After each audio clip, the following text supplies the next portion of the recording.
Dear students and learners, a warm welcome to all of you to my lecture series on this YouTube channel English Mania. Feed the mind, feel the English.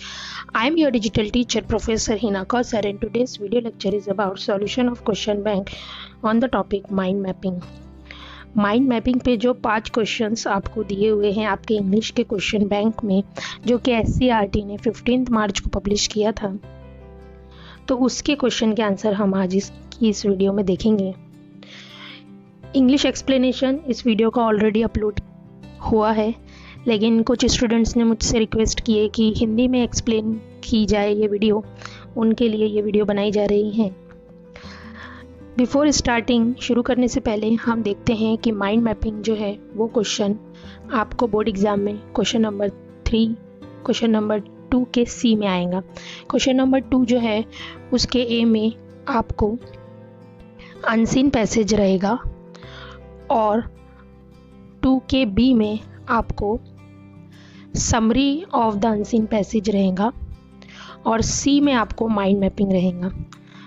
Mind mapping 3 mark के लिए आपको exam में पूछा जाएगा, जिसमें से 2 mark आपको logical flow of ideas, thoughts, concepts, आप फ्लो ऑफ आइडियाज़ को कैसे एक्सपांड करते हो, वो आप कौन से थॉट्स उसमें पुट करते हो, आपके कंसेप्ट्स क्या है, उस पर आपको 2 मार्क दिए जाएंगे, और एक आपका आंसर का प्रेजेंटेशन जो रहेगा उस पर आपको 1 मार्क दिए जाएंगे। पहला जो क्वेश्चन है माइंड मैपिंग का, उसका टॉपिक है इफ़ेक्ट्स ऑफ म्यूज़िक। सबसे पहले हम इफ़ेक्ट्स ऑफ म्यूज़िक टॉपिक को हाईलाइट करेंगे और उसकी 2 ब्रांच लिखेंगे। ज़रूरी नहीं ये जो शेप आप अपनी स्क्रीन पे देख रहे हो यही शेप आप अपने हर आंसर में दो। आप शेप्स को चेंज कर सकते हैं। जैसे देखिए ये ओवल शेप है, यहाँ पे आप और देखोगे, ये देखिए ये वाला शेप, जो भी शेप आप देना चाहते हो वैसे शेप आप दे सकते हो। Now let's see answer. Effects of music के इफ़ेक्ट्स जो है वो 2 मेन ब्रांच है उसकी। एक है करियर अपॉर्चुनिटीज़ क्या है म्यूज़िक की फील्ड में, और एक है म्यूज़िक का इफ़ेक्ट हमारी बॉडी पे क्या होता है। ये 2 मेन ब्रांच हो गई। उसके बाद में हम अगर देखें क्लॉकवाइज यानी कि राइट हैंड साइड से, तो करियर अपॉर्चुनिटीज़ क्या क्या है म्यूज़िक में, तो उसमें है इंडस्ट्रियलिस्ट बन सकते हैं, सिंगर बन सकते हैं, बिजनेसमैन बन सकते हैं, artist, dancer and music director बन सकते हैं। ये करियर अपॉर्चुनिटीज़ हैं। अगर हम बॉडी पे देखें तो बॉडी के को हम 2 पार्ट में डिवाइड करेंगे। एक है effects of music inside the body, यानी हमारे बॉडी के अंदर में जो इफ़ेक्ट होता है म्यूज़िक का, और एक है आउटसाइड द बॉडी, यानी बॉडी के बाहर जो इफ़ेक्ट्स होता है, यानी बॉडी पर जो इफ़ेक्ट्स होते हैं। फिर इसकी आप सब ब्रांचेस लिखोगे। आउटसाइड द बॉडी में आप लिखोगे body awareness, feeling of relaxation, longer workouts, boost exercise, improve sleep, weight management, change behaviour. Inside the body में आप लिखोगे चेंज मूड, मैनेज पेन, और ब्रेन पे 3 टाइप के इफ़ेक्ट होंगे। एक है treat mental illness, improve memory, और रेगुलेट इमोशन। तो ये है इफ़ेक्ट्स ऑफ म्यूज़िक। दूसरा जो टॉपिक है वो है benefit of English language, English language के बेनिफिट्स। तो पहले तो है इंग्लिश को लिंगुआ फ्रैंका बोला जाता है। दूसरा है करियर अपॉर्चुनिटीज़ क्या क्या है उसमें।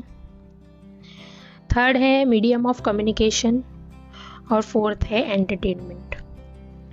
तो लिंगुआ फ्रैंका अगर आपको याद नहीं हो रहा है तो आप उसको स्किप कर दीजिए, क्योंकि 3 मार्क का क्वेश्चन है, तो 3 मेन ब्रांचेस इनफ है। लिंगुआ फ्रैंका जिनको याद रहेगा वो लिख सकते हैं कि science, medicine, law, business, engineering, ये सारी अपॉर्चुनिटीज़ मिलती हैं। करियर अपॉर्चुनिटीज़ में है डिप्लोमेटिक सर्विसेज, कंप्यूटर ऑपरेटर बन सकते हैं, ट्रैवल एंड टूरिज्म, प्रोफेसर बन सकते हैं, और इंटरप्रेटर। मीडियम ऑफ कम्युनिकेशन को के अगर बेनिफिट्स देखें हम इंग्लिश लैंग्वेज के, तो है written language of internet, international trade and commerce, global language spoken. और थर्ड आता है एंटरटेनमेंट। अगर इंग्लिश लैंग्वेज के बेनिफिट्स की बात करें तो है एंटरटेनमेंट में music, drama, songs, movies, literature. Third question हमारा है द सीजन्स, लेकिन क्वेश्चन पढ़ना ज़रूरी है। India is a vast country with different weather patterns. India जो है बहुत बड़ी कंट्री है और यहाँ पे डिफरेंट वेदर, हर मौसम के अलग अलग पैटर्न्स है। यहाँ पे आपको माइंड मैप बनाना है। द सीजन्स टॉपिक दिया हुआ है। We have in our region by giving example of different activities. हमको यहाँ पे डिफरेंट एक्टिविटीज़ भी बतानी है कि उस सीज़न में हम कौन सी एक्टिविटीज़ करते हैं। तो सबसे पहले तो 3 मेन ब्रांच बनेंगी, 3 मेन सीज़न, एक है समर, एक है विंटर, एक है रेनी। फिर आपको ओवल शेप में फेस्टिवल लिखना है और ड्यूरेशन लिखना है। तो समर के नीचे आप 2 ओवल शेप बनाओगे, एक है फेस्टिवल्स का, एक है ड्यूरेशन का। फेस्टिवल्स में आप समर सीज़न में होली और गुड़ी पाड़वा आता है और ड्यूरेशन उसकी रहती है फरवरी से मई तक की। विंटर में जो फेस्टिवल है वो है दिवाली एंड क्रिसमस और ड्यूरेशन है इसका अक्टूबर से जनवरी। रेनी सीज़न में 2 फेस्टिवल है, राखी और पोला, और इसकी ड्यूरेशन है जून से सितंबर। उसके बाद में क्लोथ्स कौन से पहने जाते हैं समर में, कॉटन और वाइट, और फ्रूट्स कौन से खाए जाते हैं, वाटरमेलन एंड मैंगो। इसी प्रकार से क्लोथ्स विंटर में वूलन और वार्म पहने जाते हैं, fruits Apple and banana. Rainy season में रेनकोट एंड वार्म क्लोथ्स, और फ्रूट्स में बेरी और चेरी। क्लाइमेट में ड्राई और हॉट क्लाइमेट होता है समर में, और जो फसल होती है, क्रॉप्स होता है, वो ज्वार और बाजरा आता है। विंटर में क्लाइमेट कोल्ड एंड ड्राई होता है, क्रॉप्स है gram and wheat.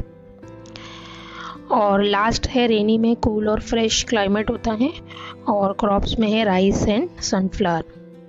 Question number 4 is develop a mind mapping frame or design using your ideas or thoughts or concepts to illustrate develop on the topic beauty of colors. Beauty of colors जो है वो main topic है। इसकी 3 main branches आप बनाओगे। एक है nature, दूसरा है सिम्बॉलिज्म इन कलर्स, और थर्ड है career opportunities. Beauty of colours में क्या क्या करियर अपॉर्चुनिटीज़ हैं। तो पहला रहेगा नेचर। तो उसमें सिंपली आप लिख सकते हो कि ट्रीज़ का ग्रीन कलर होता है, तो पहले लिखूंगी ट्रीज़, फिर है स्काई, लीव्स, हिल्स, ओशन। अब इन सब के कलर्स आप लिखोगे उनकी सब ब्रांचेस बना के। तो ट्री का एक ब्रांच बनाया आपने, लिखे उसमें ग्रीन, कि ट्रीज़ का ग्रीन कलर होता है, स्काई का ब्लू, लीव्स का ग्रीन, हिल्स का ब्राउन और ओशन का ब्लू। अब आते हैं सिम्बॉलिज्म इन कलर्स। आपने स्कूल लेवल पे भी पढ़ा होगा कि जो सिम्बॉलिज्म है, जो कलर्स है वो कैसे होते हैं। जैसे विबग्योर करके हम याद करते हैं, वी से वॉयलेट, आई से इंडिगो, बी से ब्लू, जी से ग्रीन, वाई से येलो एंड ओ से ऑरेंज एंड आर से रेड। अब वॉयलेट क्या दर्शाता है, इमेजिनेशन, स्पिरिचुअलिटी, ड्रीम्स, फ्यूचर। अगर आपको 4 याद नहीं हो रहे हैं वॉयलेट क्या दर्शाता है, तो आप कोई 2 भी लर्न कर सकते हो। इंडिगो क्या दर्शाता है, डिवोशन, जस्टिस, क्रिएटिविटी, होप। सो ब्लू कलर दर्शाता है रिस्पॉन्सिबिलिटी, सॉरो, रिलैक्सेशन, स्ट्रेंथ। उसी प्रकार से ग्रीन कलर दर्शाता है growth, beginnings, stability, harmony, growth. Yellow colour calm, happiness, positivity, hope. Orange vitality, movement, warmth, energy. Red colour दर्शाता है love, fire, danger, passion. Career opportunities क्या क्या हैं कलर्स में, पेंटर बन सकते हैं, बिजनेसमैन बन सकते हैं, आर्टिस्ट बन सकते हैं, इंटीरियर डेकोरेटर बन सकते हैं। Next question number 5 based on forms of communication. You live in an era where huge information is communicated to you in different forms continuously. Develop a mind mapping frame or design using your own ideas, thoughts, concepts to illustrate or develop on the topic forms of communication. Forms of communication की 2 main branch हैं। पहले तो है based on form, कि एक form की based पे और एक है रिलेशनशिप की बेस्ड पे।